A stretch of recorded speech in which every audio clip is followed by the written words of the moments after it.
माना कि मंजिल तक जाने वाला हर रास्ता मुश्किल होता है, लेकिन मंजिल तक पहुंचाने वाला हौसला रास्ते की मुश्किलों से ज़्यादा बड़ा है। जी हाँ दोस्तों, अगर हमारा हौसला बड़ा होगा तो कितनी भी मुश्किलें आएंगी, हम निश्चित रूप से कभी ना कभी सफल अवश्य होंगे। बस हमारा हौसला बुलंद होना चाहिए। नमस्कार दोस्तों, मैं डॉक्टर मोनेश वर्मा आपके अपने YouTube चैनल पर हार्दिक स्वागत करता हूं। आज हम जो डिस्कस करने वाले हैं वो डिस्कस हम करेंगे जिसमें आपने सपोर्ट किया है, जो पोल हमने क्रिएट किया था फेसबुक ग्रुप और यूट्यूब चैनल पर। कम्युनिटी में जाके आपने देखा होगा, काफ़ी विद्यार्थियों ने बहुमत के तौर पर देखा जाए तो प्रॉफिट एंड लॉस को इसमें क्या बोलते हैं, वोट किया है, बहुमत दिया है। तो इसलिए आज हम स्टार्ट करने वाले हैं प्रॉफिट एंड लॉस। काफ़ी विद्यार्थियों ने प्रॉफिट एंड लॉस में इंटरेस्ट दिखाया है, इसलिए हम शुरू करेंगे प्रॉफिट एंड लॉस। एक अच्छा टॉपिक है और वैसे भी हम प्रतिशत के बाद में प्रॉफिट एंड लॉस करते हैं, लाभ हानि करते हैं, तो हमें ज़्यादा समझ में आएगा, क्योंकि दोनों अलग अलग टॉपिक नहीं है। प्रतिशत और लाभ हानि दोनों एक ही टॉपिक हैं, बस फर्क इतना सा है कि प्रतिशत में हम जिस चीज़ को हम वृद्धि बोल रहे थे वो चीज़ यहाँ पर क्या है, लाभ के रूप में है। प्रतिशत में जो चीज़ हम कमी के रूप में बोल रहे थे वो चीज़ यहाँ पर किस रूप में है, हानि के रूप में है। मुझे उम्मीद है कि आपको बेसिक नॉलेज होगी, लेकिन आपको कितने बेसिक नॉलेज होगी, मुझे शुरुआत बेसिक से ही करनी होगी, क्योंकि आपको पता है, आप जानते भी हैं कि किसी भी चीज़ की शुरुआत यदि हम जीरो लेवल से करते हैं, चाहे भले हमें आती हो, लेकिन अगर हम जीरो से स्टार्ट करेंगे तो हमें समझने में दिक्कतें नहीं होगी। तो चलिए विद्यार्थियों, मेरे साथ आप बने रहिए इस वीडियो के अंत तक। आज का जो क्लास होगा वो बेसिक होगा, थोड़ा सा आप पेशेंस रखिए, धैर्य रखें। ये नहीं कि बेसिक तो हमें आता है तो आप वीडियो को स्किप करके आप चले जाएं, नहीं, ऐसा मत कीजिएगा। आपको निश्चित रूप से कुछ ना कुछ सीख अवश्य मिलेगी। और शुरुआत भले ही यहाँ पर स्टार्ट हम जीरो लेवल से करें, लेकिन आप देखेंगे धीरे धीरे जो लेवल है वो ऊपर चला जाएगा। जिस तरीके से आपने परसेंटेज में देखा था, पहले वीडियो में ही हमने काफ़ी अच्छे सवाल भी किए थे, उसी तरीके से आज भी हम काफ़ी अच्छे सवाल करने वाले हैं, काफ़ी अच्छा कॉन्सेप्ट हम समझने वाले हैं। लेकिन आप लोग मेरे साथ बने रहिए। चलिए,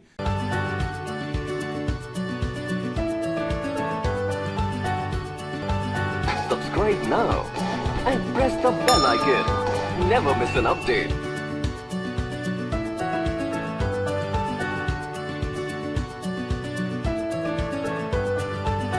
देखते हैं क्या है इसका बेसिक। देखो मेरे प्यारे विद्यार्थियों, इसका जो बेसिक है वो क्या कहता है, तो इसका जो बेसिक है वो ये कहता है कि इसमें आपने 3-4 शब्द देखेंगे। और शब्द क्या हैं, देखो आप समझो। एक तो होता है, आपने देखा होगा सीपी। क्या देखा होगा आपने, सीपी। सीपी का मतलब क्या हुआ, क्रय मूल्य। सीपी का मतलब क्या हुआ, क्रय मूल्य, यानी कॉस्ट प्राइस। एक होता है आपका एसपी। एसपी का मतलब क्या होता है, सेलिंग प्राइस, यानी क्या होगा, विक्रय मूल्य। ठीक है मेरे प्यारे विद्यार्थियों। एक होता है प्रॉफिट। एक होता है प्रॉफिट। प्रॉफिट का मतलब क्या होगा, लाभ।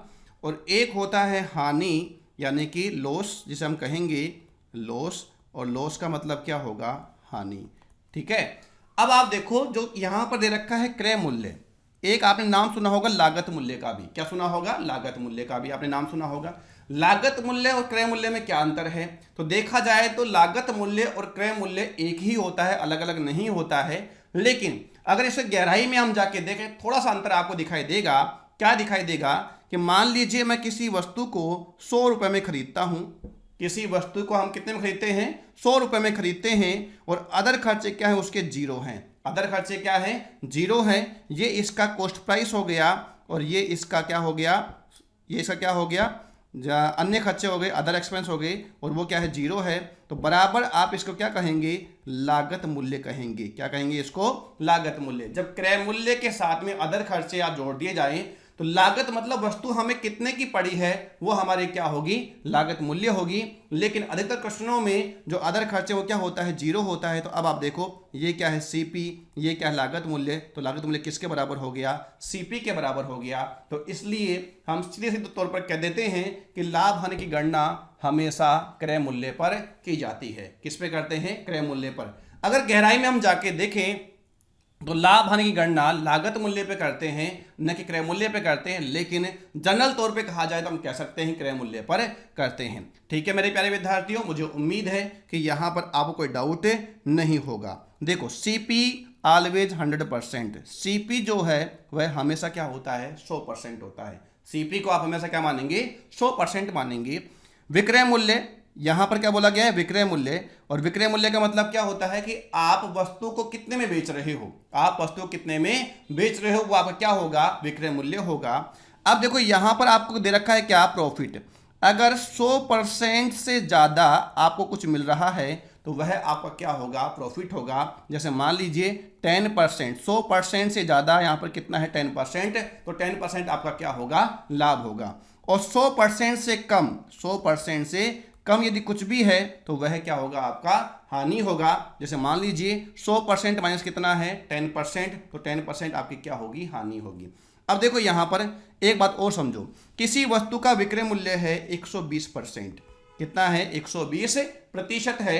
अब साफ साफ है कि अगर किसी वस्तु का विक्रय मूल्य 120% है तो 120% में 100% तो क्या है सीपी है, 120% में 100% क्या है सीपी है। और अगर 100% आपका सीपी है तो आप मुझे बताओ प्रॉफिट कितना परसेंट होगा, तो 100% से अधिक जो होगा वह आपका प्रॉफिट होगा, लाभ होगा। और 100% से जो कम होगा वह क्या होगा हानि होगा। कह दिया जाए कि किसी वस्तु का विक्रय मूल्य 90% है, किसी वस्तु का विक्रय मूल्य कितना है 90% है, तो साफ साफ है कि इसमें हमें क्या हुई है हानि। 100 से यदि कम है माइनस है तो हानि है, और 100 से यदि प्लस है तो क्या है लाभ है।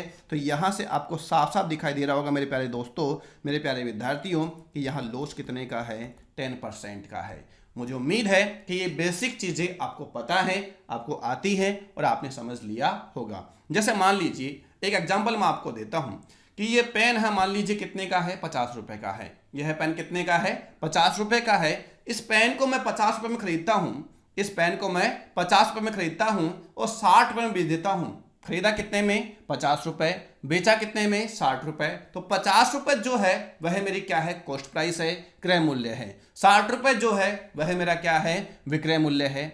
50 से जो अधिक है वह मेरा क्या है लाभ है, क्योंकि कॉस्ट प्राइस से जो अधिक होगा वह तो क्या होगा लाभ होगा, और कॉस्ट प्राइस से जो कम होगा वह क्या होगा हानि होगा। तो 50 से ज्यादा जो 10 रुपए आया था 10 रुपए क्या होगा मेरा लाभ होगा। आपने ये भी देखा होगा हमेशा सवालों में लाभ नहीं लाभ परसेंट की बात करता है, हानि नहीं हानि प्रतिशत की बात करता है अधिकतर सवालों में अगर देखा जाए तो अगर लाभ परसेंट हानि परसेंट निकालना है तो वो तो आपको पता ही है कि हमेशा जो बेस मानते हैं, बेस हम किसको मानते हैं क्रय मूल्य को मानते हैं। यानी कि लाभ हानि की गणना हमेशा कौन से मूल्य पे करते हैं, क्रय मूल्य पे करते हैं या लागत मूल्य पे करते हैं। क्लियर है? तो चलिए और आगे बढ़ते हैं, हम एक बार देखते हैं क्या हम सवाल कर सकते हैं अब। जी हाँ, हम सवाल कर सकते हैं, लेकिन मैं आपको थोड़ा सा और कॉन्सेप्ट मैं आपको बताना चाहता हूं, और वह कॉन्सेप्ट क्या है जरा देखिएगा। हमेशा जो लाभ हानि, आप मुझे ये बता दीजिए, मैंने कहा कि लाभ हानि हमेशा किस पे होता है सीपी पर होता है, क्रय मूल्य पे होता है। मुझे उम्मीद है कि यहां तक चीजें क्या हो गई आपकी क्लियर हो गई हैं।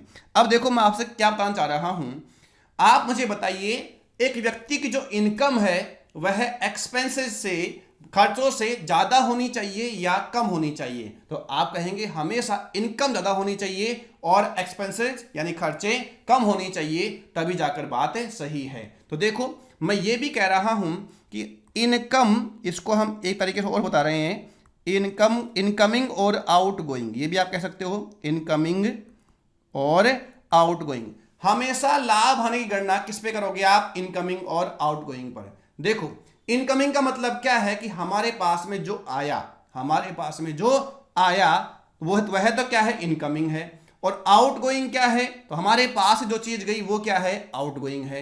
हमारे पास जो आया वह हमारा क्या है हमारी इनकमिंग है, और हमारे पास से जो गया वह क्या है आउटगोइंग है। आप समझिएगा इस बात को, आप समझ जाएंगे। देखो मैंने क्या किया, इस पेन को मैंने कितने में खरीदा, इस पेन को मैंने 50 रुपए में खरीदा। किस पे खरीदा मैंने इसको 50 रुपए में खरीदा। तो 50 रुपए जब मैंने खरीदा तो 50 रुपए मेरे पास में आए या गए, तो आप कहेंगे 50 रुपए मेरी जेब से गए। तो गए मतलब क्या है आउटगोइंग है। तो इसकी जो आउटगोइंग है, इसकी जो आउट गोइंग है इस पेन को खरीदने के लिए वह कितना है, 50 रुपये है। कितना है, 50 रुपये है। और जो इनकमिंग है तो वह कितनी आई है, 60 रुपये। इनकमिंग का मतलब मेरे पास कितना रुपया आया, तो मेरे पास में कितना आया, 60 रुपये। हमेशा लाभ हानि गणना सीपी पर या यूं कह सकते हो आउट गोइंग पर करते हैं। किस पर करते हैं, हमेशा आउट गोइंग पर, कि हमारी जेब से क्या गया है। यहां पर बात रुपए की है तो रुपए गए होंगे, या आगे हम बात करेंगे किसकी, वस्तुओं की बात भी हम करेंगे, तो वहां पर भी हम देखेंगे आउट गोइंग क्या है। आउट गोइंग क्या है, आपको गणना उसी पर करनी है, किसकी, लाभ हानि की। आपको रटने की बिल्कुल भी आवश्यकता नहीं है कि जब मूल्य की बात करें तो लाभ हानि गणना करें मूल्य पर या लागत मूल्य पे करते हैं, और जब लाभ हानि गणना वस्तुओं पे करते हैं तो बेची गई वस्तुओं पे करते हैं। नहीं, आपको बिल्कुल भी रटने की आवश्यकता नहीं है। जो कॉन्सेप्ट मैं आपको यहां बता रहा हूं निश्चित रूप से आपको ये चीजें भुलाने के लिए मजबूर कर देंगी, लेकिन आप बस इस चीज को समझने की कोशिश करिए, व्हाट इज इनकमिंग और आउटगोइंग। ये भी कोई नई चीज नहीं है, ये आप जानते भी हैं इनकमिंग क्या है और आउटगोइंग क्या है। आप हमेशा ध्यान रखिएगा, जो चीज हमारे पास से जाती है लाभ हानि गणना उसी पर हमें करते हैं। तो यहां पर 50 रुपए हमारी जेब से गया, 60 रुपए हमारे पास में आया, तो लाभ कितने का हुआ, 10 रुपए का हुआ। किस पर हुआ, 50 पर, क्योंकि आउटगोइंग कितनी है यहां पर, 50 रुपए है। गुणा किससे कर दोगे, 100 से, देन आंसर क्या आएगा, 20%। आंसर कितना आएगा, 20%। यह बात किस में कर रहा था, मैं आपसे रुपए में बात कर रहा था। अब देखो मैं आपसे कह रहा हूं, क्या कह रहा हूं, समझने की आप कोशिश कीजिएगा। कोशिश ये है कि मैंने ऐसे 4 पेन खरीदे। कितने पेन खरीदे मैंने, 4 पेन खरीदे, और 4 पेन मैंने कितने में खरीदे, 100 रुपए में। या यूं कहो 50 का तो कितने में खरीदे, 200 में खरीदे होंगे। एक पेन कितने का था, ये एक पेन था 200 रुपए का। एक पेन था 50 रुपए का, तो 4 पेन कितने में खरीदोगे, 200 में खरीदोगे। अच्छा, अब मैंने क्या किया, जैसे ही मैंने यहां पर 3 पेन बेचे, जैसे ही मैंने यहां पर 3 पेन बेचे, और 3 पेन बेचने पर मुझे कितने प्राप्त हो गए, 200 रुपए प्राप्त हो गए। 4 पेन मैंने कितने में खरीदे, तो 4 पेन खरीदे मैंने 200 में, और 4 पेनों के ये तो यहां खरीदा है, खरीदा और ये बेचा। तो कितने पेन खरीदे थे आपने, 4 पेन खरीदे हैं हमने, और पैसा कितना लगा है हमारा, 200 रुपए लगा है। अब यहां पर कितने पेन बेचे हैं, 3 पेन बेचे हैं, और 3 पेन हमने कितने बेचे हैं, 200 रुपए में बेचे हैं। अब देखो यहां पर मूल्य तो बराबर है, यहां पर क्या चीज बराबर है, मूल्य तो बराबर है, क्योंकि खरीदा कितने में, 200 में, बेचा कितने में, 200 में। लेकिन यहां पर अंतर किस में है, तो खरीदी और बेची गई वस्तुओं में है। यानी कि यहां पर लाभ हानि गणना मूल्य पर नहीं होगा। क्यों नहीं होगा, मूल्य तो क्या हो गया है, बराबर हो गया है। और जब मूल्य बराबर हो गया है तो यहां पर गणना किस पर होगी, वस्तुओं पर होगी। कौन सी वस्तुओं पर होगी, खरीदी गई और बेची गई वस्तुओं पर होगी। हमने 200 रुपए में कितने पेन खरीदे, 4 पेन खरीदे। हमने 200 रुपए में कितने पेन बेचे, 3 पेन बेचे। तो आप मुझे बताओ लाभ हुआ कि हानि हुई, तो आप कहेंगे बिल्कुल सर यहां पर क्या हुआ है, लाभ हुआ है। लाभ क्या किसका हुआ है, लाभ पैसे का तो हुआ ही नहीं, लाभ किसका हुआ है, एक पेन का हुआ है। तो लाभ हो गया विद्यार्थियों एक पेन का।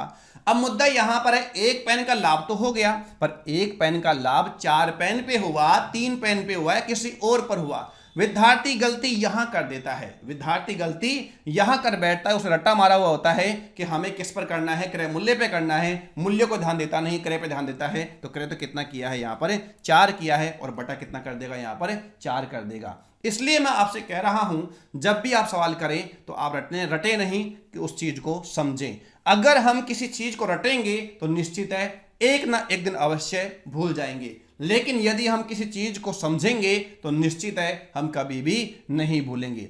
अगर हमें साइकिल चलाना आता है, अगर हमें साइकिल चलाना आता है और 20 साल तक हमने बीच के 20 साल में हमने साइकिल नहीं चलाया है, लेकिन कभी मान लीजिए हमें साइकिल चलाने की आवश्यकता पड़े, तो हम निश्चित रूप से 1% भी नहीं हिचकिचाएंगे और हम सीधा हैंडल पकड़ के साइकिल चलाना स्टार्ट कर देंगे। कारण क्या है, कारण ये है कि हम वहां पर साइकिल चलाना याद नहीं किए थे, साइकिल चलाना हमने सीखा था। जबकि अगर 20 साल के बाद तो बहुत दूर की बात है, अगर हम 20 दिन के बाद में भी, अगर 20 दिन तक हम नहीं पढ़ते हैं और 20 दिन के बाद में हम स्टार्ट करते हैं कोई वापस पढ़ाना पड़ा हुआ टॉपिक, तो हम बिल्कुल भूल जाते हैं। क्यों, क्योंकि हमने वहां पर याद किया था, न कि समझा था। तो मेरे प्यारे विद्यार्थियों, कॉन्सेप्ट को आप समझने की कोशिश कीजिएगा, आपको निश्चित रूप से आप समझ जाएंगे तो आप कभी भी अटकने वाले नहीं हैं। अगर सवाल थोड़ा बहुत घुमा भी देगा तो आप निश्चित रूप से उसका जवाब दे पाएंगे। लेकिन यदि आपने रटने की कोशिश करी, सूत्रों को याद करने की कोशिश करी, ट्रिक को याद करने की कोशिश करी,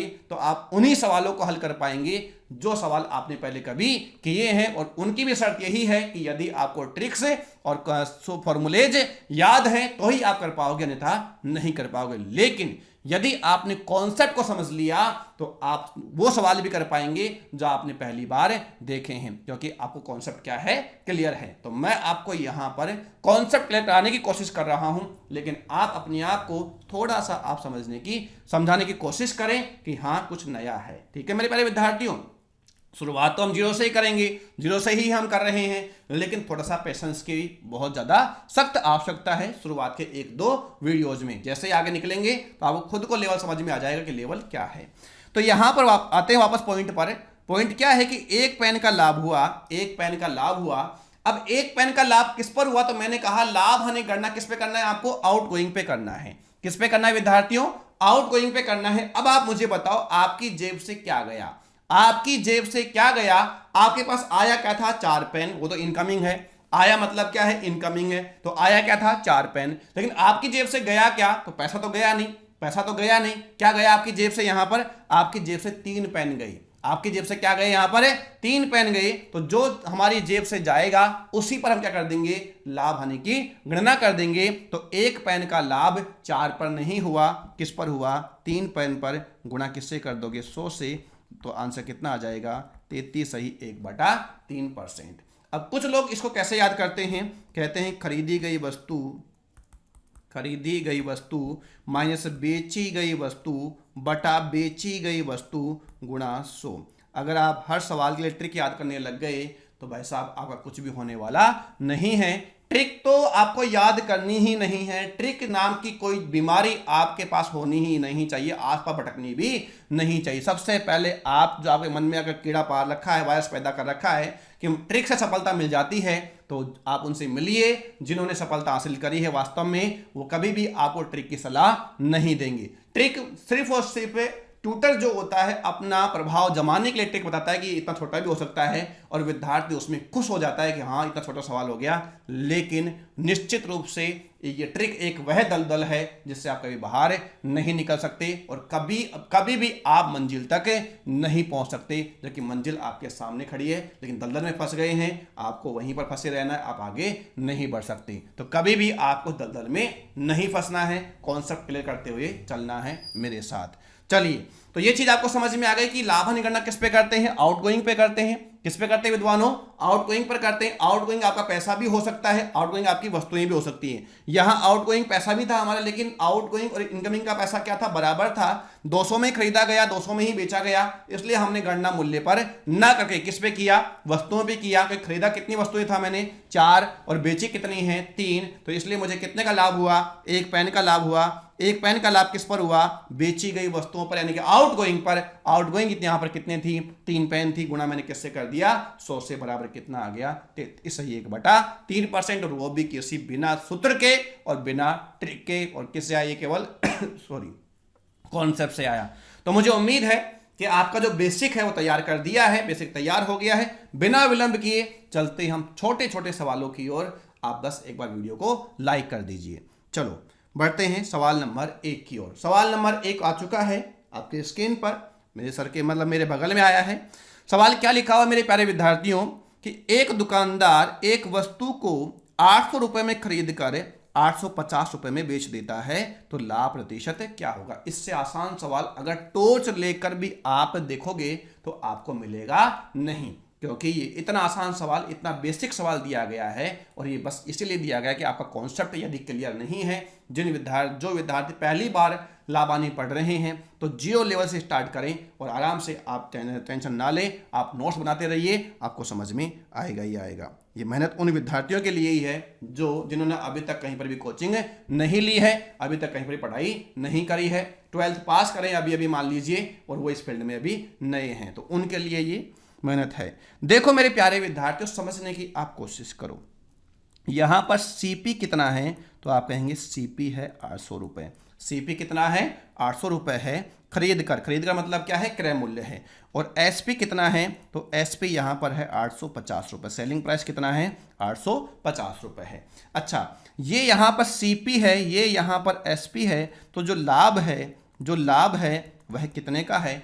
हम सीपी का मतलब ये है कि इनकम, सीपी का मतलब क्या है आउटगोइंग, सीपी का मतलब क्या है आउटगोइंग। जब हम कोई वस्तु खरीदते हैं तो हमारे पास से क्या जाता है, पैसा जाता है, और जो पैसा बाहर गया है वही क्या है आउटगोइंग है। तो हमारे पास से कितना रुपए गया था 800 रुपए गया था, और जब कोई वस्तु हम बेचते हैं तो हमारे पास में क्या आता है पैसा आता है। तो जो पैसा आया है वो हमारी क्या है इनकमिंग है। तो इनकम तो कितनी हुई है 850 रुपए, आउटगोइंग कितनी है 800 रुपए। तो यहां पर हमें क्या हुआ है लाभ, और लाभ कितने का हुआ है 50 का। और ये लाभ जो 50 रुपए का है यह किस पर है, आउटगोइंग पर है। आउटगोइंग कितना है 800 रुपया है, क्रय मूल्य कितना है 800 रुपया है, तो लाभ कितने का हुआ है, लाभ कितने का 50 का, किस पर हुआ है 800 पर, गुणा आप किससे कर देंगे 100 से, 0 से गया 0, ये कितना आ गया 50/8, 8 6 48 से 2 एकम 2, तो कितना आंसर आ गया है 6 सही 1/4% का क्या हो जाएगा हमको लाभ हो जाएगा इस सवाल में। और यह मुझे कहाँ दिखाई दे रहा है, तो यह मुझे ऑप्शन ए में दिखाई दे रहा है। इससे आसान सवाल आप मेरे से बिल्कुल भी उम्मीद नहीं कर सकते, इससे जीरो लेवल से भी आप उम्मीद नहीं कर सकते, इससे नीचे हम नहीं जा सकते। ये इसका जितना भी हम नीचे से शुरुआत कर सकते थे वो उतना हमने कर दिया है, इससे ज़्यादा हम शुरुआत नहीं कर सकते। आगे बढ़ते हैं नेक्स्ट सवाल की ओर। देखो मेरे प्यारे विद्यार्थियों, शुरुआत के 5-6 सवाल तक आप पेशेंस रखो। हम शुरुआत जीरो लेवल से कर रहे हैं, लेकिन धीरे धीरे हम आगे बढ़ेंगे, चिंता ना करें आप लोग। दिया गया है एक दुकानदार एक वस्तु को 1000 रुपए में बेचकर, 1000 रुपए में बेचकर, यानी कि क्या है इसका ये सेलिंग प्राइस है, 50 रुपए की हानि प्राप्त करता है, तो वस्तु का क्रय मूल्य ज्ञात करो। इससे आसान सवाल भी दुनिया में शायद ही आपको दिखाई दे। बेचकर मतलब क्या है सेलिंग प्राइस, सेलिंग प्राइस कितना है 1000 रुपया, सेलिंग प्राइस कितना है 1000 रुपए है। और यहाँ पर जो लॉस है, हानि है, वह कितने रुपए की है 50 रुपए की है। 1000 में जब आपने बेचा है तो आपको हानि कितने की हुई है 50 रुपए की हुई है। तो आप मुझे बताओ जो इसका क्रय मूल्य होगा, जो इसका सीपी होगा वह क्या होगा। तो आप कहेंगे कि विक्रय मूल्य प्लस हानि बराबर कितना हो जाएगा 1050। तो इस वस्तु का जो क्रय मूल्य होगा वह कितना था 1050। क्यों?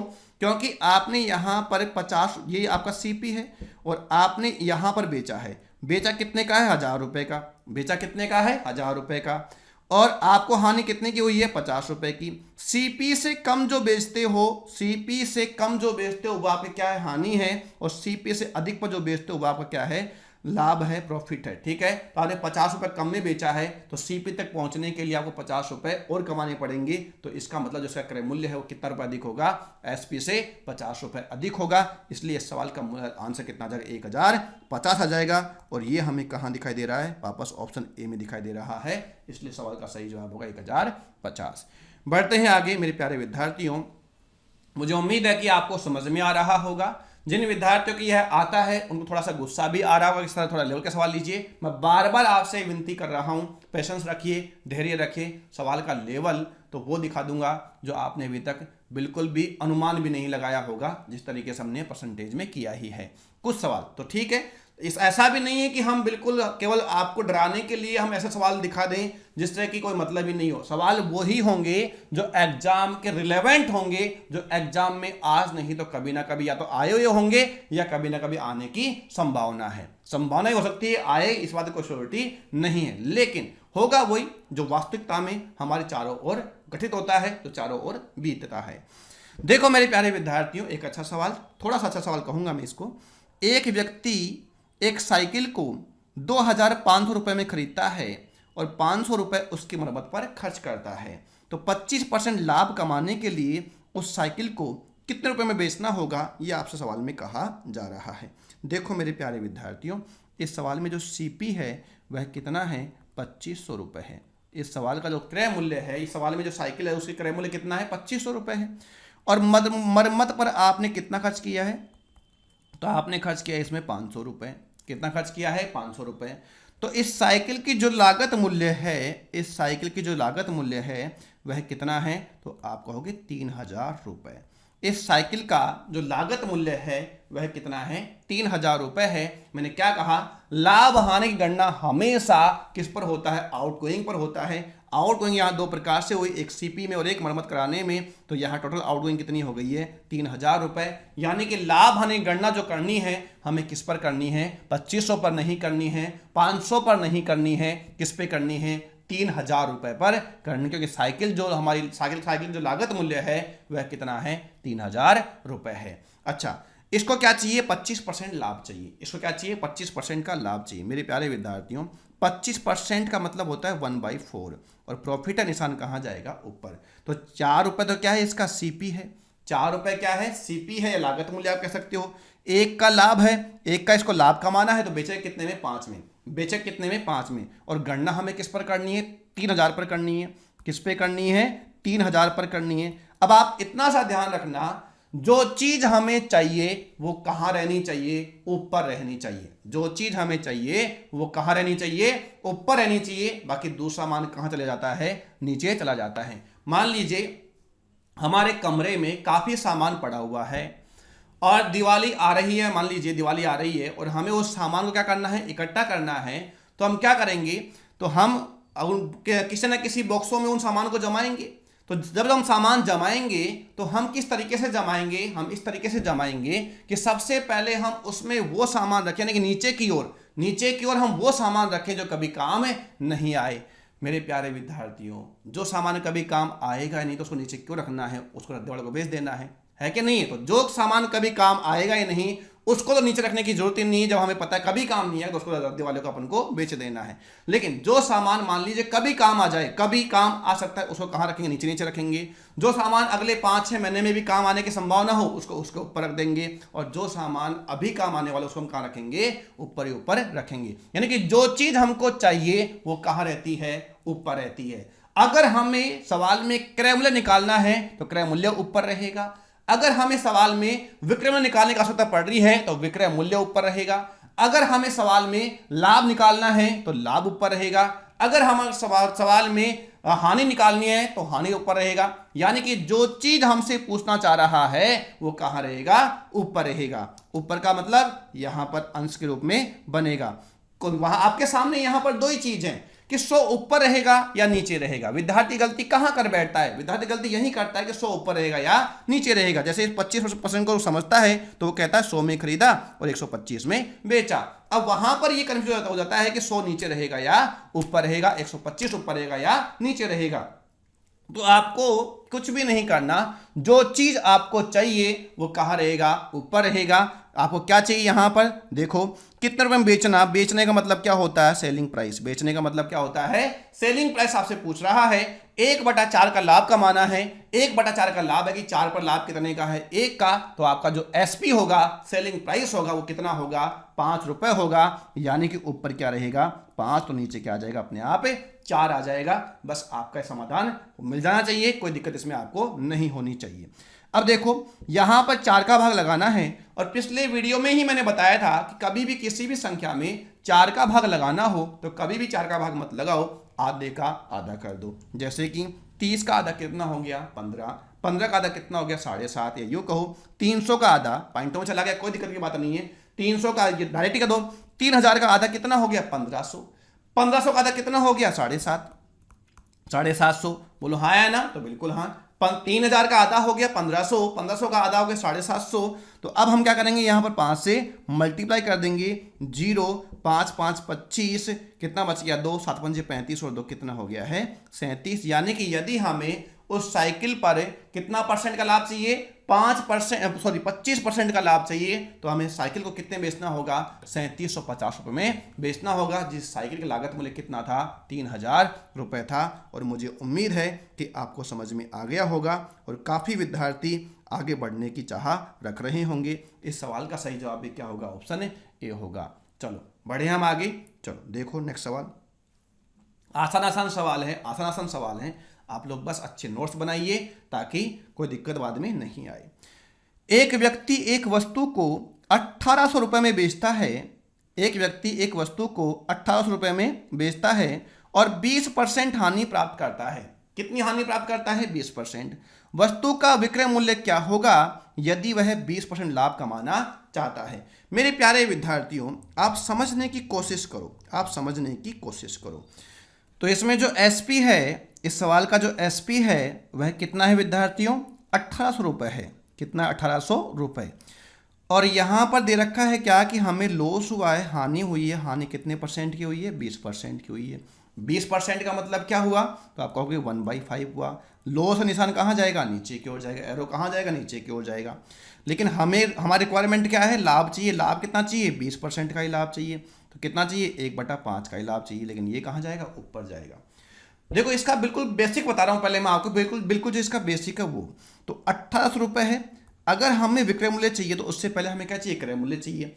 किसी भी चीज का विक्रय मूल्य तभी निकाल सकते जब उसका हमारे पास में क्या हो? क्रय मूल्य हो। तो क्रय मूल्य निकालना है, यानी पहले हमें क्या चाहिए? क्रय मूल्य चाहिए। और मैंने आज सवाल में क्या कहा कि जो चीज हमें चाहिए वो कहाँ रहेगी? ऊपर रहेगी।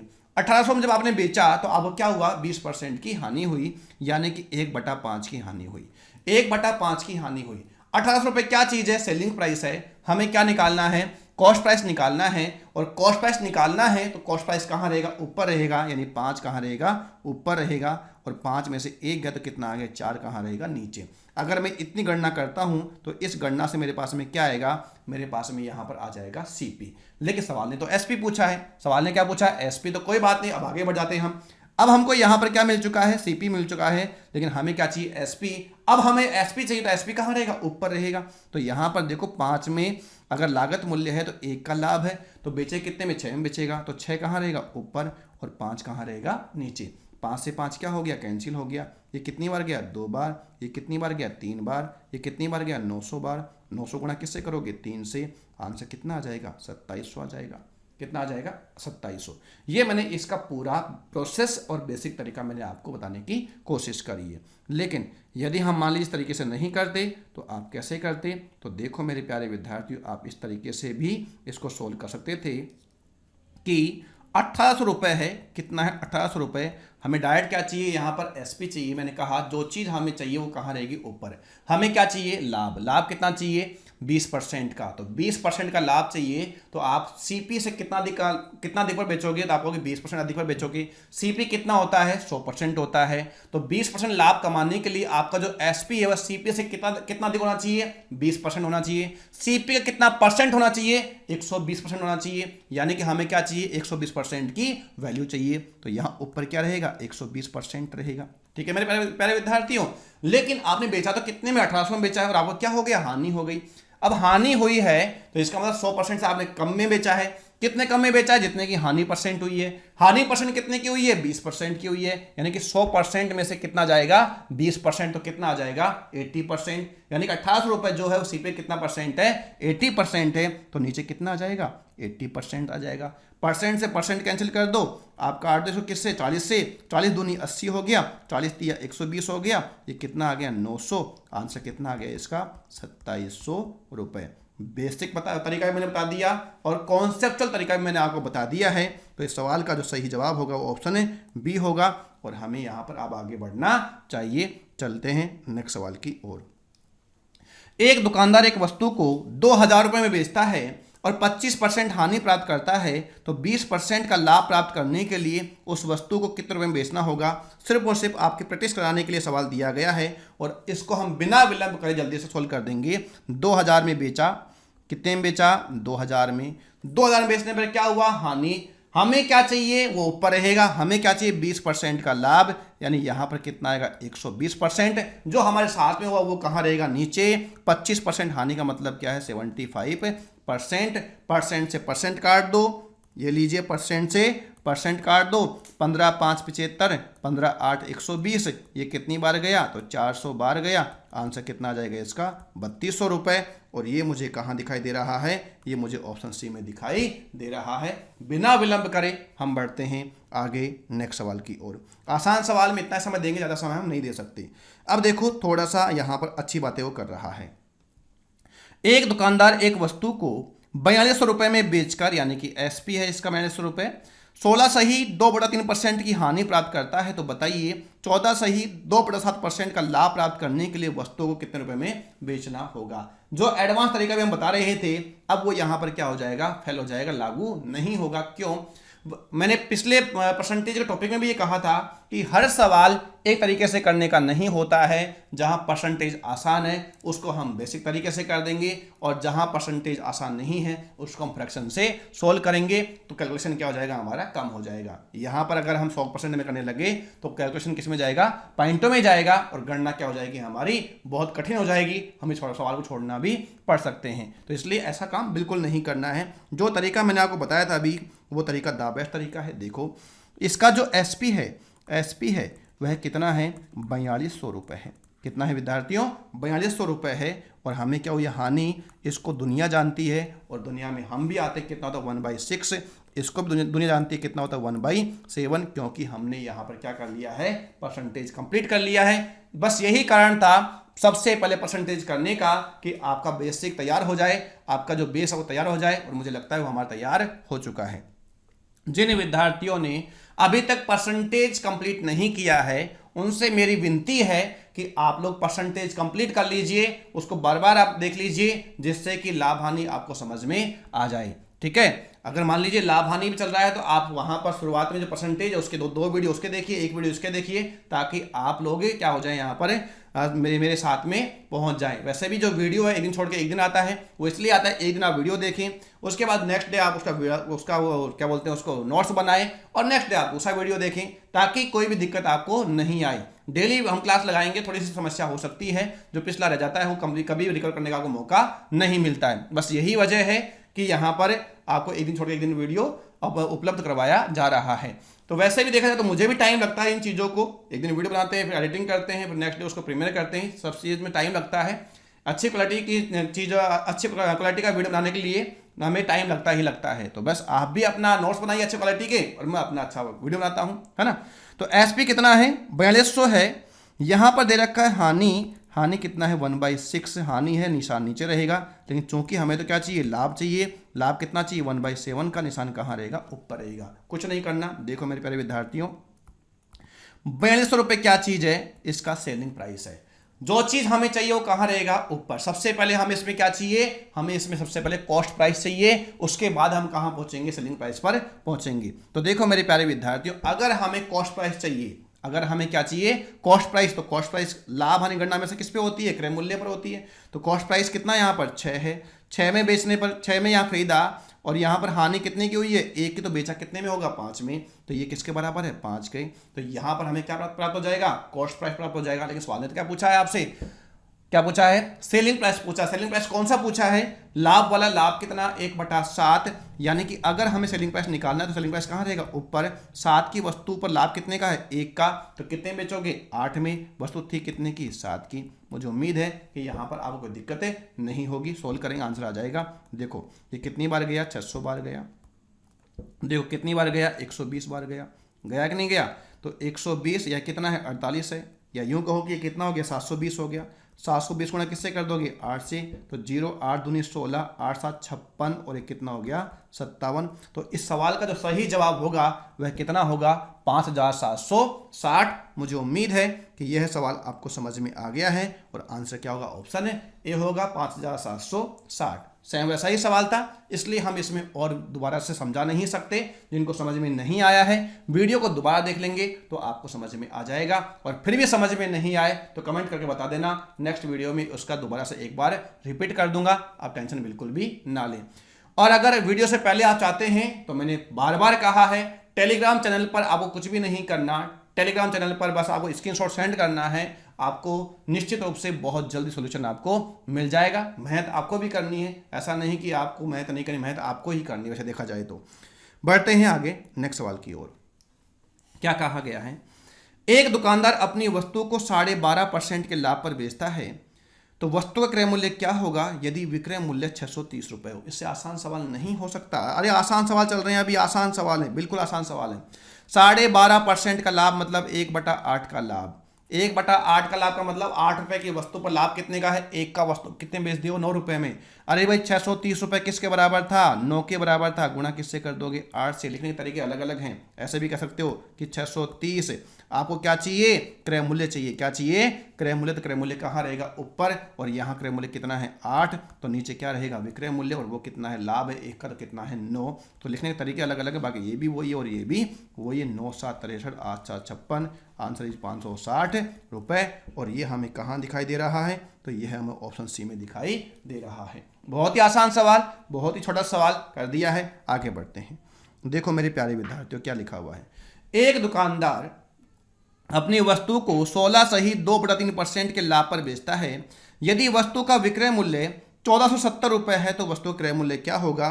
सिर्फ और सिर्फ आपका प्रैक्टिस कराने के लिए सवाल दिया गया है। तो ये देखो 1470 रुपये गुणा हमें क्या चाहिए, क्रय मूल्य क्या चाहिए हमको, यहाँ पर क्रय मूल्य चाहिए। और अगर हमें यहाँ क्रय मूल्य चाहिए, अगर हमें यहाँ क्रय मूल्य चाहिए तो देखो लाभ कितना 16 से 2/3% का, यानी 1/6 का, 1/6 का लाभ है। हमें क्या चाहिए, विक्रय क्रय मूल्य चाहिए। क्रय मूल्य कितना यहाँ पर 6 है। अगर 6 रुपए की वस्तु पर 1 का लाभ तो बेचा कितने में होगा आपने, 7 में, तो बटा कितना आ जाएगा, 7 दूनी 14, कितनी बार के 210 बार, ये 0 6 कितना आ गया 1260। इस सवाल का सही जवाब कितना होगा, तो आप कहेंगे 1260 होगा। और ये कहाँ दिखाई दे रहा है, ऑप्शन है डी में दिखाई दे रहा है।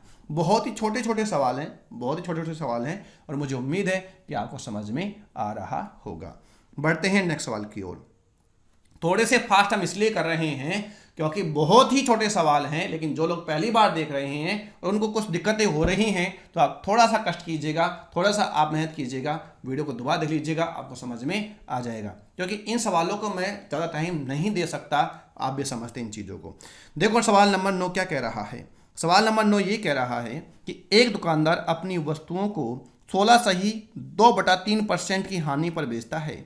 यदि वस्तु का विक्रय मूल्य 1800 रुपये हो तो क्रय मूल्य क्या होगा। ये सवाल में आपसे पूछ रहा है, यानी कि वापस एक बार ऐसा ही सवाल दिया गया है, बस अब की बार क्या है, इसमें हानि है। हानि कितने की है, 1/6 की है, यानी क्रय मूल्य कितना है 6 रुपये, विक्रय मूल्य कितना होगा 5 रुपये।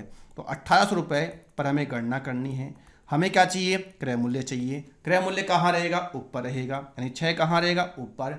6 में आपने खरीदा है, 1 की हानि का आपने कमाई है 6 रुपये पर, तो आपने बेचा कितने में होगा, 5 में। बेचा कितने में होगा, 5 में।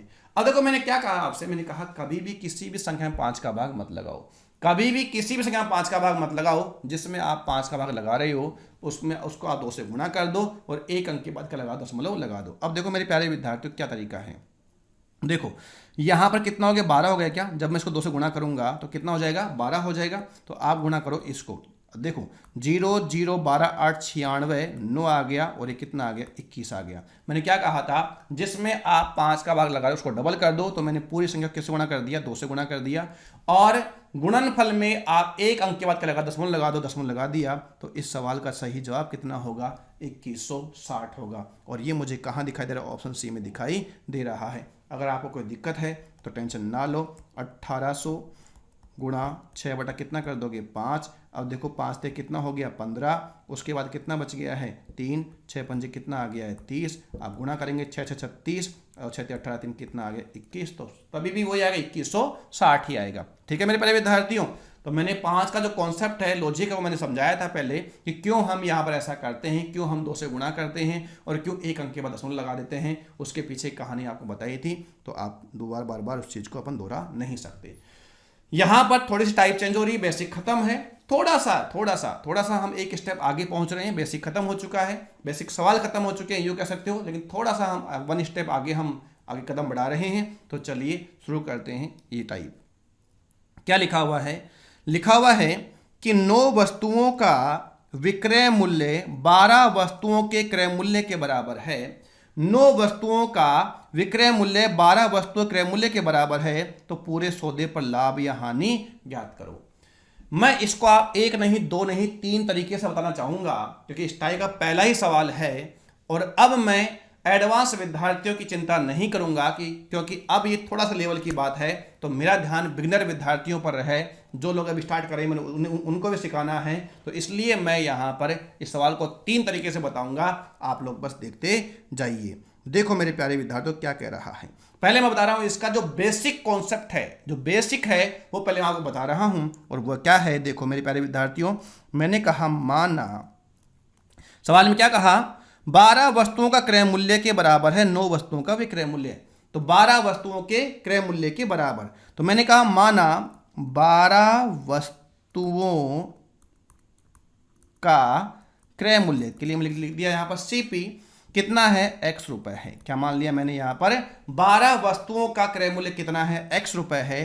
तो एक वस्तु का क्रय मूल्य क्या हो जाएगा, x बटा 12 रुपए हो जाएगा। क्लियर है, स्टेट क्लियर, कोई भी समस्या इसमें नहीं रही होगी। अगर 12 वस्तुओं का सीपी x रुपए है और 12 वस्तुओं का सीपी 9 वस्तुओं के एसपी के बराबर है, तो मैं यहां कह सकता हूं कि 9 वस्तुओं का एसपी भी कितना होगा, 9 वस्तुओं का एसपी भी क्या होगा, x रुपए ही होगा, क्योंकि मैंने यहां 12 वस्तुओं का सीपी क्या मान लिया है, x रुपए मान लिया है। तो 9 वस्तुओं का एसपी कितना हो गया है, x रुपए हो गया है। तो एक वस्तु का SP is equal to x upon कितना कर दोगी, 9। x रुपए में आपने कितनी वस्तुएं बेची हैं, 9 वस्तुएं बेची, तो एक वस्तु कितने बेची होगी, x बटा 9 रुपए में बेची होगी। चूंकि यहां पर लाभ है और लाभ बराबर होता है विक्रय मूल्य माइनस क्रय मूल्य। क्या होता है, विक्रय मूल्य माइनस क्रय मूल्य। एक वस्तु का सीपी x बटा 12 रुपए है, एक वस्तु का एसपी x बटा 9 रुपए है। तो अगर मुझे लाभ चाहिए तो मैं कहूंगा कि एक वस्तु का जो एसपी है x बटा 9, इसमें से मैं किसके बाकी कर दूंगा, एक वस्तु के सीपी से, और वह कितना x बटा 12 है। दोनों का लेऊंगा मैं, जब यहाँ पे लेसअप है तो आप देखो लेसअप पे कितना आएगा, 36 आएगा, यहाँ कितना आ जाएगा 4x, और यहाँ कितना आ जाएगा 3x।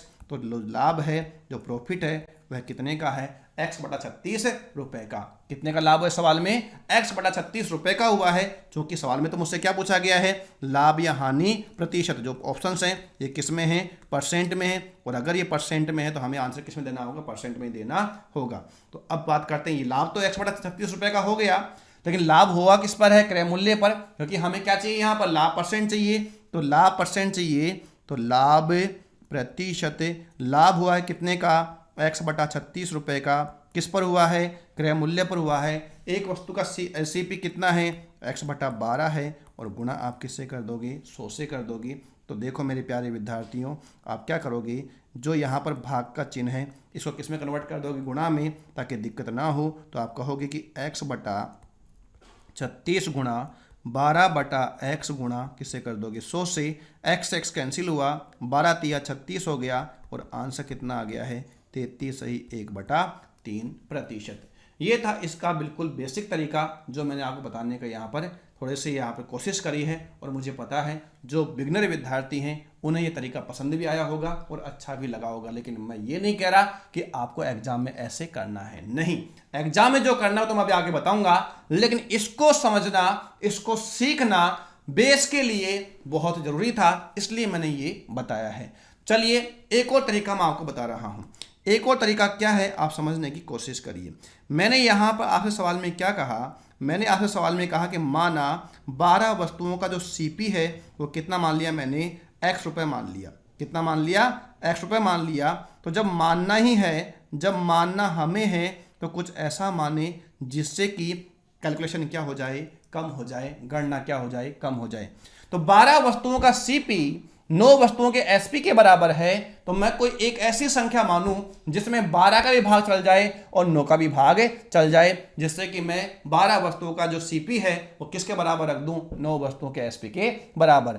तो यहां पर हमें क्या करना पड़ेगा, हमें यहां पर 12 और 9 वस्तुओं का, यानी 12 और 9 का हमें क्या लेना पड़ेगा, लसअप लेना पड़ेगा। क्योंकि लसअप वह सबसे छोटी संख्या होती है जिसमें दी गई सभी संख्याओं पूरा पूरा भाग चला जाता है। तो जो मैंने यहां x माना है, जो मैंने यहां x माना है वो मैं क्या मान लूंगा, 12 और 9 का लसअप है, और 12 और 9 का लसअप कितना आ गया, 36। यानी मैंने कहा माना 12 वस्तुओं का जो सीपी है, 12 वस्तुओं का जो सीपी है वह कितना है, 36 रुपए है।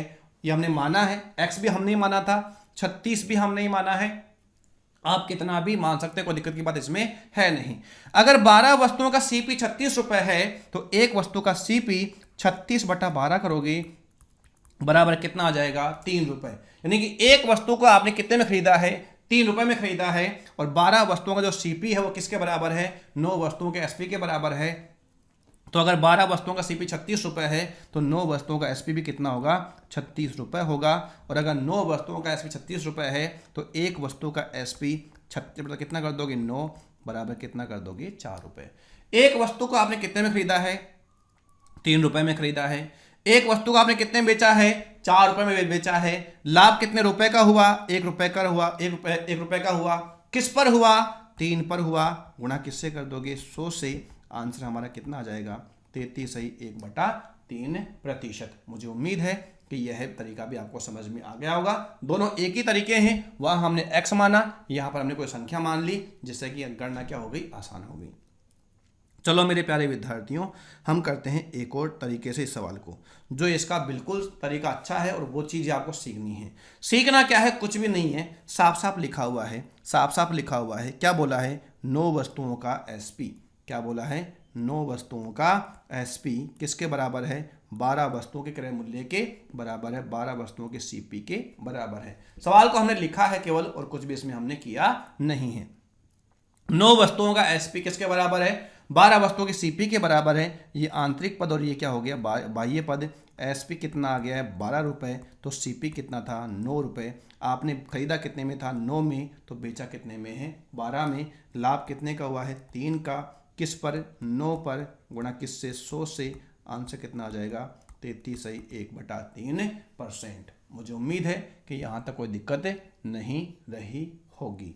ठीक है मेरे प्यारे विद्यार्थियों, तो बढ़ते हैं आगे नेक्स्ट सवाल की ओर। ऐसा ही और सवाल करेंगे तो आपको समझ में आ जाएगा। 12 वस्तुओं का विक्रय मूल्य 9 वस्तुओं के क्रय मूल्य के बराबर है, तो पूरे सौदे में कितने प्रतिशत लाभ या हानि होगी, ये सवाल में हमसे पूछना चाह रहा है। देखो मेरे प्यारे विद्यार्थियों, ये सवाल ठीक वैसा ही है जैसा कि हमने अभी किया था। तो इसको हम 3 तरीके से नहीं करेंगे, एक तरीके से करके इसको ख़त्म कर देंगे। वो तरीका कौन सा होगा, द बेस्ट तरीका M3 होगा। तो देखिए कैसे करते हैं सवाल को।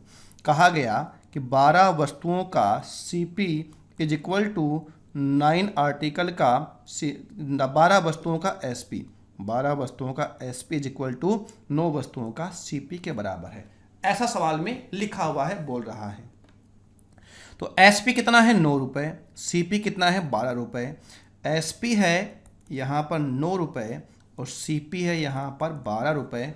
₹12 की वस्तु को आपने कितने बेच दिया, ₹12 की वस्तु को आपने 9 में बेच दिया, तो लाभ हुआ कि हानि हुई, आप कहेंगे हानि हुई। हानि कितने की हुई, ₹3 की हुई। ₹3 की हानि किस पर हुई, CP पर हुआ। CP कितना है, 12 है। गुणा किससे किया, 100 से किया। आंसर कितना आ गया, 25%। तो इस सवाल का सही जवाब क्या होगा, 25% का क्या होगा, यहाँ पर लॉस होगा। और ये मुझे कहाँ दिखाई दे रहा है, 25% क्या होगी, हानि लिखा हुआ नहीं है, हानि लिखा होना चाहिए था यहाँ पर। तो 25% क्या होगी, यहाँ पर हानि होगी। ठीक है विद्यार्थियों, बढ़ते हैं आगे नेक्स्ट सवाल की ओर।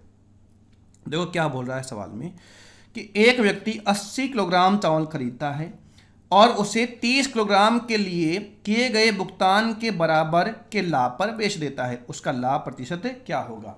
आसान सवाल है, आसान तरीके से मैं आपको बताने की यहाँ पर कोशिश करता हूँ। देखो मेरे प्यारे विद्यार्थियों, मान लीजिए प्रति किलोग्राम चावल का भाव कितना है, ₹1 पर किलोग्राम। चावल का भाव कितना, ₹1 पर किलोग्राम। खरीदा कितना है, 80 किलोग्राम। तो 80 किलोग्राम चावल कितने रुपए में आए होंगे, ₹80 में आए होंगे। ठीक है, फिर क्या कहा गया, उसे 30 किलोग्राम के लिए किए गए भुगतान। तो 30 किलोग्राम चावल, 30 किलोग्राम चावल कितने में आए होंगे, तो आप कहोगे ₹30 में आए होंगे। क्या, 30 किलोग्राम के लिए किए गए भुगतान के बराबर लाभ, यानी कि लाभ कितने का है, ₹30 का है। ₹80 क्या चीज़ है, कॉस्ट प्राइस है, क्रय मूल्य है। तो उससे पूछ क्या रहा है, लाभ प्रतिशत पूछ रहा है, लाभ परसेंट हमसे पूछ रहा है। तो लाभ कितने का हुआ, 30 का हुआ है। किस पर हुआ है, 80 पर हुआ है। गुणा किससे कर दोगे, 0 से। 0 से 0 काटा तो ये कितना आ गया है, देखो 30/8 है। मैंने क्या कहा, 8 का भाग भी आप कभी मत लगाओ, कोई जरूरत नहीं है। आधे का आधा करके आधा कर दो, 3 बार आधा कर दो, 8 का भाग लग जाएगा। 300 का आधा कितना हो गया, 150 का आधा कितना हो गया, 75 का आधा कितना हो, 37.5। तो इस सवाल का सही जवाब कितना होगा, 37.5%।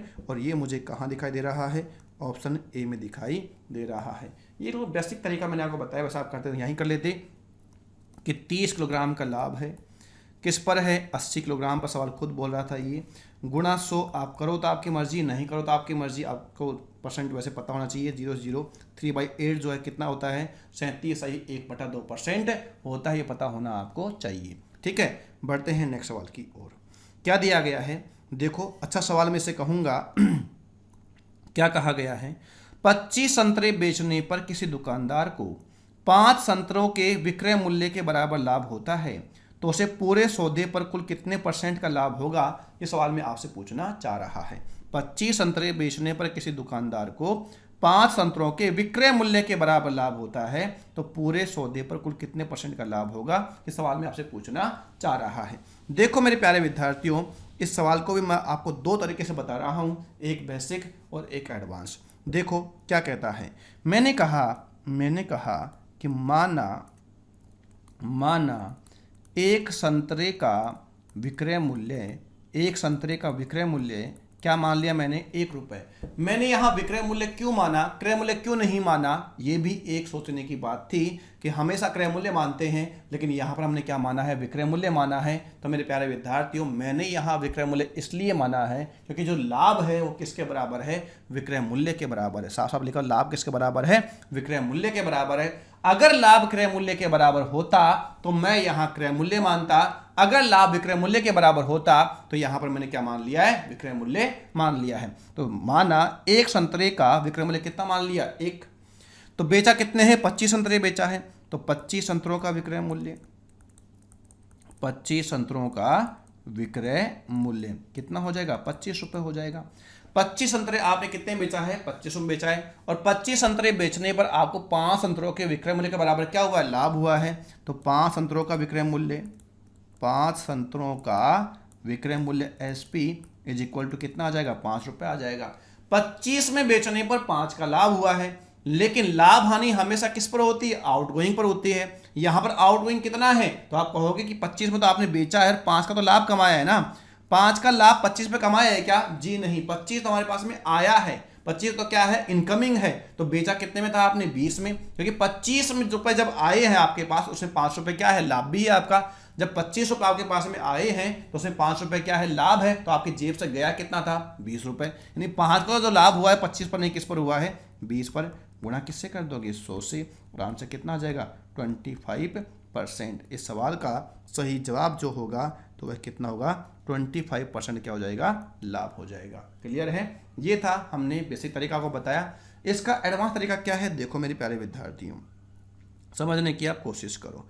देखो एक बार आप, मैं ये कह रहा हूं सवाल में क्या कहा गया है, सवाल में कहा गया 25 संतरे बेचने पर किसी दुकानदार को 5 संतरों के विक्रय मूल्य के बराबर लाभ होता है, 5 संतरों के विक्रय मूल्य के बराबर लाभ होता है।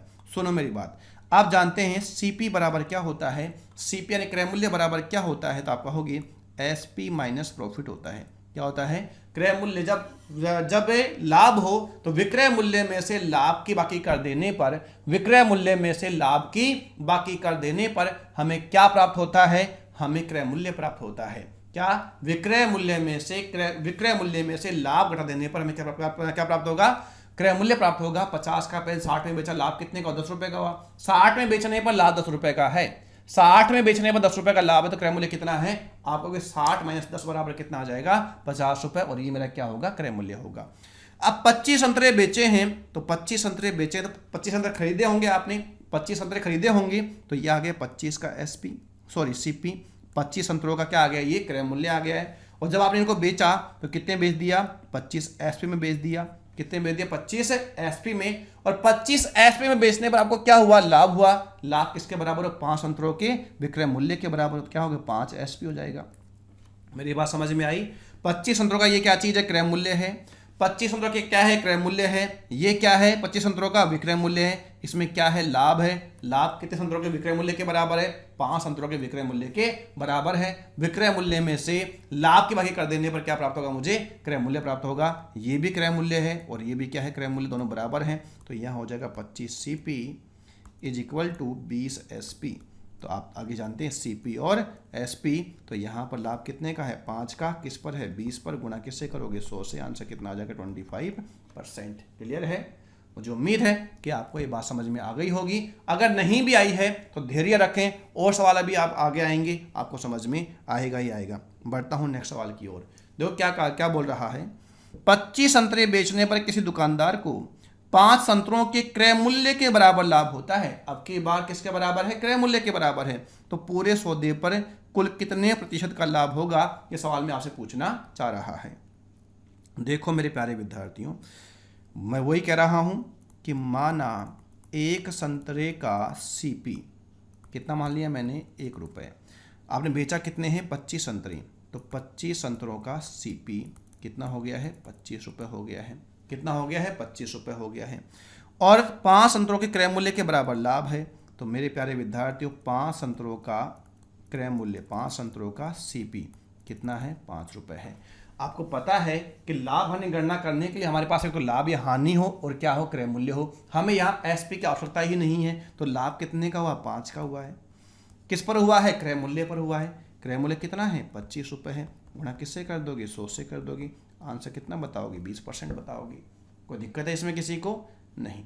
आप चाहते हैं वैसा करना तो वैसा कर देते हैं। देखो मेरे प्यारे विद्यार्थियों, समझने की आप कोशिश करो। 25 संतरे बेचने पर तो 25 संतरों का सीपी इज इक्वल टू 25 संतरों का एसपी, और यहाँ पर हमें क्या है? 5 संतरों क्रय मूल्य के बराबर लाभ है। तो मैं क्या कर दूंगा? 5 सीपी कर दूंगा, क्योंकि क्रय मूल्य के बराबर है तो सीपी आएगा, विक्रय मूल्य के बराबर है तो एसपी आएगा। तो ये हो गया 25 सीपी इज इक्वल टू, यहाँ पर कितना आ गया? 20 सीपी आ गया। सॉरी, यहाँ पर देखो मेरे प्यारे विद्यार्थियों, क्योंकि ये एसपी और ये क्या है? सीपी, इधर की ओर आएगा ये। तो 25 सीपी तो ये रहा, और 5 सीपी इधर आ जाए, किसका बन जाएगा? प्लस का। तो कितना हो जाएगा? 30 CP. 30 CP is equal to, यहाँ पर क्या बच गया? 25 एसपी बच गया। तो एसपी तो सीपी तो कितना है? 25 रुपये। एसपी कितना है? 30 रुपये। 25 का सामान आपने कितने बेच दिया? 30 रुपये में बेच दिया। 25 का सामान आपने कितने बेच दिया? 30 रुपये में बेच दिया। तो लाभ कितने का हुआ? 5 का हुआ। किस पर हुआ? 25 पर हुआ। गुणा किससे कर दोगे? 100 से। तो भी आंसर कितना आ जाएगा? 20% आ जाएगा। ठीक है विद्यार्थियों, तो इस सवाल का सही जवाब क्या होगा? ऑप्शन बी होगा, और यानी कि 20% होगा। मुझे उम्मीद है कि आपको समझ में आ गया है। बढ़ते हैं आगे नेक्स्ट सवाल की ओर। सवाल नंबर 15। अभी तो और सवाल बचे हैं, अभी आप चिंता ना करें, समझ में तो आएगा ही आएगा, आपको समझा के ही जाऊंगा, चिंता ना करें आप लोग। देखो मेरे प्यारे विद्यार्थियों, देखो आप क्या कहना चाह रहा है। 25 संतरे बेचने पर किसी दुकानदार को 5 संतरों के क्रय मूल्य के बराबर हानि होती है। पिछले सवाल में क्या था? लाभ था। अब की बार क्या है? हानि है। तो उसे पूरे सौदे पर कुल कितने प्रतिशत हानि होगी? मेरा केवल एक ही उद्देश्य है कि जो भी टाइप हम स्टार्ट करें, टॉपिक नहीं टाइप, जो भी टाइप हम स्टार्ट करें वो टाइप क्या होना चाहिए? क्लियर होना चाहिए। जीरो से हीरो होना चाहिए, बेसिक टू एडवांस होना चाहिए, बेसिक टू डिफिकल्ट लेवल होना चाहिए, ताकि कोई भी चीज नहीं बचे। और जब हम टाइप क्लियर करते हुए चलेंगे तो एक दिन टॉपिक क्लियर होगा, और टॉपिक जब क्लियर होंगे तो एक दिन सब्जेक्ट क्लियर होगा, और जब सब्जेक्ट क्लियर होगा तो निश्चित रूप से आपको कोई रोकने वाला नहीं होगा। ऐसा मेरा मानना है। टारगेट बड़ा होना चाहिए, लेकिन उसको टुकड़ों में तोड़ कर रखना चाहिए, ताकि हमें दिक्कतें नहीं आए, साथ के साथ आकलन भी हमारा होता जाए। टारगेट बड़ा ही रखो कि मुझे अर्थमेटिक, एडवांस मैथ दोनों सीखना है। सीखना किसे है? टुकड़ों में सीखना है। टुकड़ों का भी टुकड़ा कर लिया अपन ने। परसेंटेज, ये आपके सब्जेक्ट के टुकड़े हो गए। अब परसेंटेज हमने तोड़ दिया कितने टाइपों में? 14 टाइपों में तोड़ दिया था हमने, तो और आसान हो गया। तो टाइप वाइज क्लियर करते हुए चले तो आराम से ही चीजें क्या हो जाएंगी? क्लियर होती जाएंगी। बड़ा टारगेट को आप छोटे छोटे टुकड़े कर लोगे तो आपको टारगेट बड़ा नहीं दिखाई देगा, और वो अचीव भी हो जाएगा। ठीक है, तो बढ़ते रहिए मेरे साथ। चलो करते हैं इस सवाल को मेरे प्यारे विद्यार्थियों। क्या कहा गया है? 25 संतरे बेचने पर, तो 25 संतरे खरीदे होंगे तो 25 सीपी लिखो पहले यहाँ पर, बराबर 25 एसपी, यानी 25 को बेच भी दिया आपने। उसके बाद में क्या हुआ? हानि। क्या हुआ? हानि। अगर मुझे क्रय मूल्य निकालना है तो विक्रय मूल्य में मुझे हानि जोड़ना पड़ेगा। क्या करना पड़ेगा? हानि जोड़ना पड़ेगा। तो आपको यहाँ पर क्या करना पड़ेगा? प्लस करना पड़ेगा। क्रय मूल्य बराबर विक्रय मूल्य प्लस हानि। क्रय मूल्य बराबर विक्रय मूल्य माइनस लाभ। लाभ के हम बाकी करते हैं, क्योंकि जब लाभ होता है तो हम क्रय मूल्य से आगे निकल चुके होते हैं, तो वापस हानि के लिए क्या करना पड़ेगा? हमको माइनस करना पड़ेगा। और हानि में हम क्रय मूल्य से पहले ही रुक जाते हैं, तो वहां तक पहुंचने के लिए हमें क्या करना पड़ता है? प्लस करना पड़ता है। तो 25 एसपी प्लस 5 संतरों का क्रय मूल्य के बराबर, तो यहाँ पर क्या आएगा? 5 सीपी आएगा, क्योंकि क्रय मूल्य के बराबर है तो क्या आएगा? 5 सीपी आएगा। सीपी इधर हो जाएगा तो किसका बन जाएगा? ये प्लस का बन जाएगा, माइनस का बन जाएगा। तो कितना है? 20 सीपी इज इक्वल टू कितना है 25 SP। CP कितना है 25, SP कितना है 20। अरे 25 का सामान कितने में बेचा, 20 में बेचा। तो 25 का सामान 20 में बेचा तो लाभ हुआ कि हानि हुई, हानि हुई है। हानि कितने की हुई है, 5 की। किस पर है, 25 पर। गुणा किससे, 100 से। आंसर कितना 20%। 20% क्या होगा, लॉस होगा। 20% की क्या होगी, हानि होगी। और ये मुझे कहाँ दिखाई दे रहा है, ऑप्शन बी में दिखाई दे रहा है। मुझे उम्मीद है कि अब ये कॉन्सेप्ट आपको क्लियर हो गया होगा, समझ में आ गया होगा। बढ़ते हैं नेक्स्ट सवाल की और देखो मेरे प्यारे विद्यार्थियों क्या कह रहा है। सवाल में कहा गया है, एक आसान सवाल है। एक थोक विक्रेता किसी फुटकर व्यापारी को 30 पेन 27 पेन के अंकित मूल्य पर देता है और फुटकर व्यापारी सभी पेन को अंकित मूल्य पर बेचता है। तो फुटकर व्यापारी लाभ प्रतिशत क्या होगा, फुटकर व्यापारी का लाभ परसेंट क्या होगा, इस सवाल में आपसे पूछना चाह रहा है। व्यापारी है तो यहाँ पर आप सही कर लीजिएगा, हिंदी की टाइपिंग मिस्टेक है कर लीजिएगा वो। तो देखो क्या कहा गया है, कहा गया है कि एक थोक विक्रेता किसी फुटकर व्यापारी को 30 पेन 27 पेन के अंकित मूल्य पर देता है। मान लीजिए एक पेन का जो MRP है, अंकित मूल्य कितना रुपए है, 1 रुपए है। कितना रुपए है, 1 रुपए। और 30 पेन 27 पेन के अंकित मूल्य पर देता है, यानी कि उसने पे कितने पेनों का किया है, 27 पेन का किया है। तो 27 पेन का जो MRP होगा वो कितना होगा, 27 रुपये होगा। और फुटकर व्यापारी ने सभी पेनों को अंकित मूल्य पर बेच दिया, यानी 30 पेन का अंकित मूल्य, बेचा तो उसने 30 पेन ही है, तो 30 पेन का अंकित मूल्य कितना होगा, 30 रुपये होगा। 30 पेन लाया कितने में था, 27 रुपये में लेकर आया था, और बेचा कितने में है, 30 रुपये में बेचा है। तो लाभ कितने का हुआ, 3 रुपये का हुआ। 3 रुपये का लाभ विद्यार्थी जल्दबाजी में 30 पे कर देगा। 3 रुपये का लाभ किस पे कर देगा विद्यार्थी, जल्दबाजी में 30 पे कर देगा, लेकिन 30 पर लाभ नहीं हुआ है। लाभ किस पर हुआ है, 27 पर हुआ है। गुणा किससे, 100 से। आंसर कितना आ जाएगा, 11 कंप्लीट 1/9, क्योंकि 9 आ गया तो आंसर गया सही 1/9%। और ये मुझे कहाँ दिखाई दे रहा है, तो ये मुझे ऑप्शन सी में दिखाई दे रहा है। मुझे उम्मीद है कि यह समझ में आपको आ गया होगा। बढ़ते हैं आगे नेक्स्ट सवाल की ओर। देखो सवाल की ओर, तो देखो मेरे प्यारे विद्यार्थियों, इस टाइप में हम इतना ही रखते हैं, यानी कि इस वीडियो में हम इतना ही रखते हैं। तो जल्द ही मिलते हैं आपसे बाकी सवालों के साथ में। आप, हालांकि ये बिल्कुल बेसिक सवाल थे, आपको इतना इंटरेस्ट नहीं आया होगा, लेकिन आपने देखा कि लास्ट सवाल जैसे हमने किए हैं, अब यहाँ से हमारा लेवल क्या होगा, बढ़ता जाएगा। तो आप लोग एक भी वीडियो स्किप ना करें। ये कम से कम आप मान के चलो 15 से 20 वीडियो लाभ आने के आएंगे, और हम ज़्यादा नहीं तो 250 प्लस क्वेश्चन हम करने वाले हैं। आज पहले वीडियो में आपसे प्रॉमिस कर रहा हूं कि हम 250 प्लस क्वेश्चन हम लाभ आने में करने वाले हैं। जैसे कि हमने प्रतिशत में 204 क्वेश्चन किए थे, 200 प्लस क्वेश्चन किए थे, उसी प्रकार हम यहाँ पर लाभ हानि में भी 250 प्लस क्वेश्चन हम करने वाले हैं। लेकिन आपको लगातार वीडियो देखते रहना है, बिल्कुल भी आपको स्किप नहीं करना है। और हाँ, अगर आपको मेरी मेहनत अच्छी लगती हो, पसंद आती हो, मेरे वीडियो आपको अच्छे लगते हो, तो आप इसे अधिक से अधिक शेयर भी करें, लाइक भी करें, कमेंट भी करें। और जिन विद्यार्थियों ने अभी तक अपने चैनल को सब्सक्राइब नहीं किया है, तो चैनल को सब्सक्राइब करने के साथ साथ बेल आइकन दबाकर उस पर ऑल पर क्लिक करें, जिससे कि हमारा जब वीडियो आता है तो आपको क्या मिल जाएगा, नोटिफिकेशन मिल जाएगा। वैसे तो हमारी क्लास फिक्स रहती है कि एक दिन छोड़कर हमारी एक दिन क्लास होती है। कभी कुछ टेक्निकल प्रॉब्लम आ जाए तो बात अलग है, लेकिन उसकी भी जानकारी मैं आपको लाइव आकर अवश्य दिया करूंगा, जिससे कि आपको इंतजार करना ना पड़े। तो हमारी क्लास जैसा कि पहले से ही शेड्यूल है कि एक दिन छोड़कर एक दिन हमारी क्लास होती है, अल्टरनेट हमारी क्लास चलती है। तो आप लोग जो भी मैंने आज बताया है इसको आप तैयार करिए। जिन विद्यार्थियों ने अभी तक नोट्स बनाना स्टार्ट नहीं किया है, मेरी उनसे विनती है कि आप लोग नोट्स बनाना स्टार्ट कर दीजिए, जिससे कि हमें प्रॉपर बेनिफिट इसका मिल सके, जिससे कि हमें बार बार कोचिंग करने की आवश्यकता नहीं पड़े। तो मिलते हैं आपसे मेरे प्यारे विद्यार्थियों जल्द ही एक नए वीडियो के साथ। तब तक आप सावधान रहिए, सतर्क रहिए और पढ़ते रहिए। जय हिंद, जय भारत।